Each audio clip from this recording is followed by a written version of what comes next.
1 € e qualche spicciolo al giorno non è assolutamente la risposta alla situazione di difficoltà di queste famiglie, di questi cittadini che chiaramente hanno bisogno di tutt'altro.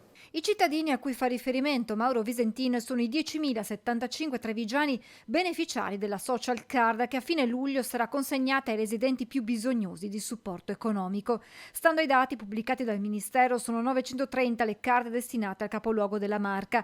A superare le 200 assegnazioni, oltre ai centri più grossi come Treviso appunto, Conegliano, Castelfranco Derzo, Montebelluna e Vittorio Veneto, che da soli raccolgono circa il 25% del totale dei beneficiari, sono anche Mogliano e Paese. A Porto Buffolè solo 8 e a Monfumo 14. Complessivamente ammonta a poco meno di 4 milioni il valore delle carte spesa destinate alla provincia.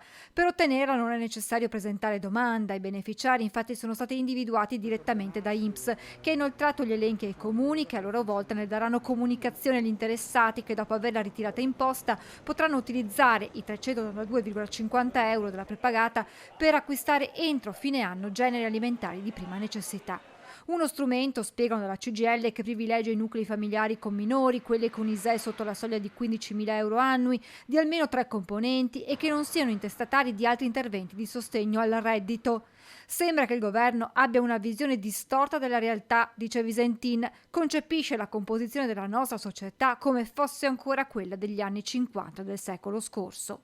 Non è più quella di 50 anni fa con mamma, papà e figlio o figli, è una struttura diversa che ha necessità diverse. Questa pioggerella di aiuti mal distribuita, continua Visentin, non porterà che qualche piccolo sollievo a pochi, ma con l'effetto di drenare risorse necessarie a dare benzina a quelle che dovrebbero essere politiche sociali ed economiche di crescita strategica e di visione. La soluzione sia puntare innanzitutto in uno strumento che sia chiaramente portato a struttura e pertanto non una tantum, e che dia delle risposte anche di prospettiva, risposte sotto l'aspetto del reddito, ma anche della casa, ma anche del lavoro.